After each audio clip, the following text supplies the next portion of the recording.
नमस्कार दोस्तों, आज की ये कहानी एक छोटे से राज्य के राजा और उसकी बेटी की है, जो कर्म के नियम के महत्व को दर्शाती है। प्राचीन समय की बात है। एक छोटा सा राज्य था जिसमें एक न्यायप्रिय राजा राज करता था। राजा के पास एक बहुत ही प्यारी बेटी थी जिसका नाम अनन्या था।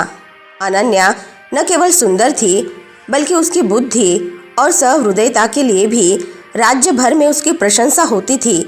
राजा अपनी बेटी को बेहद प्रेम करता था और उसकी हर इच्छा पूरी करता था। राजा का राज्य समृद्ध था और उसकी प्रजा उससे अत्यधिक प्रेम करती थी। लेकिन राजा के जीवन में एक बड़ा दुख था। उसकी पत्नी रानी सुमित्रा कई साल पहले ही स्वर्ग सिधार गई थी।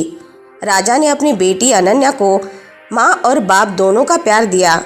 अनन्या भी अपने पिता से अत्यधिक प्रेम करती थी और उनके आदेश का हमेशा पालन करती थी। एक दिन राजा के मुख्य पुजारी ने राजा के पास आकर एक भविष्यवाणी की।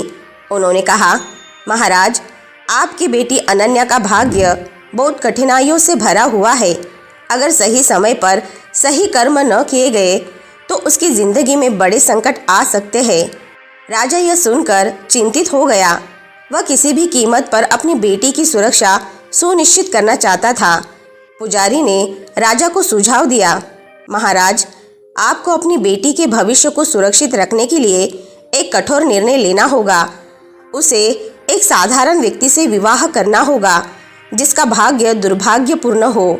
इस तरह वह व्यक्ति अनन्या के भाग्य के सभी कष्टों को अपने ऊपर ले लेगा और अनन्या सुरक्षित रहेगी। राजा यह सुनकर और भी चिंतित हो गया, लेकिन अपनी बेटी की भलाई के लिए उसने यह निर्णय लिया कि वह उसे एक साधारण व्यक्ति से विवाह करा देगा। उसने पूरे राज्य में घोषणा करवा दी कि वो अपनी बेटी के लिए एक योग्य वर की तलाश में है। लेकिन इस वर की एक शर्त थी, वह व्यक्ति गरीब और दुर्भाग्यपूर्ण होना चाहिए। इसी राज्य में एक गरीब युवक रहता था जिसका नाम वीर था। वीर एक अनाथ था और उसका जीवन अत्यंत कठिनाइयों से भरा हुआ था। वह मेहनत मजदूरी करके अपना गुजारा करता था, लेकिन उसकी किस्मत हमेशा उसका साथ नहीं देती थी। वीर की माँ ने उसे हमेशा सिखाया था कि कर्म ही सबसे बड़ा धर्म है। वीर ने जीवन में चाहे कितनी भी कठिनाइयाँ देखी हो, लेकिन उसने कभी गलत रास्ता नहीं अपनाया। वह हमेशा सच्चाई और ईमानदारी के मार्ग पर चलता था। जब राजा की घोषणा वीर के कानों तक पहुंची तो वो यह सोचकर अचंभित हो गया कि ऐसा दुर्भाग्यपूर्ण व्यक्ति कैसे एक राजकुमारी का पति बन सकता है। लेकिन उसके दोस्तों ने उसे प्रोत्साहित किया कि वो अपनी किस्मत आजमाए। क्या पता ये तुम्हारी किस्मत बदलने का अवसर हो, दोस्तों ने कहा। वीर ने हिम्मत जुटाई और राजा के दरबार में पहुंच गया। वहाँ उसने राजा के सामने अपना परिचय दिया और बताया कि वह एक अनाथ है और उसका जीवन बहुत कठिनाइयों से भरा है। राजा ने उसकी बातें सुनी और उसके ईमानदारी को परखा। राजा को वीर में वह गुण दिखाई दिए जो वह अपनी बेटी के लिए वर में ढूंढ रहे थे। राजा ने वीर को अपनी बेटी से विवाह करने का आदेश दिया। विवाह के बाद राजमहल में धूमधाम से आयोजन हुआ।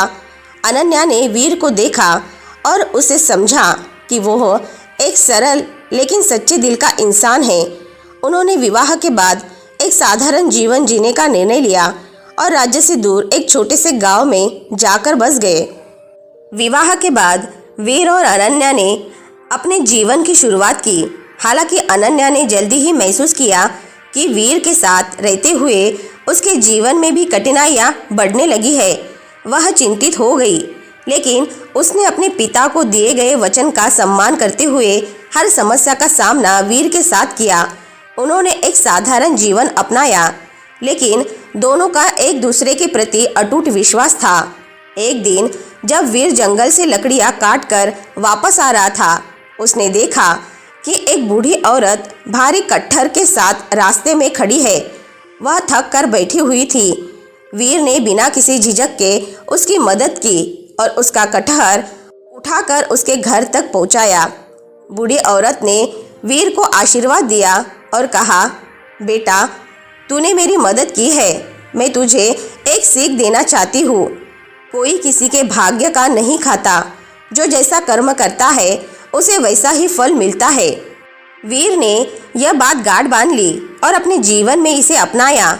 उसने अपने जीवन की कठिनाइयों को अपने कर्मों से चुनौती देने का निर्णय लिया।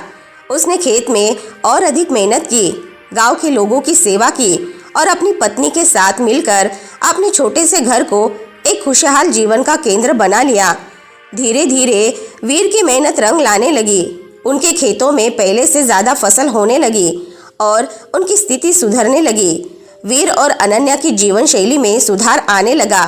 गांव के लोग उनकी मेहनत और ईमानदारी की प्रशंसा करने लगे, लेकिन वीर ने कभी अपने कर्मों का मार्ग नहीं छोड़ा। राजमहल में राजा अपने दरबार में वीर और अनन्या की बातें सुनता था।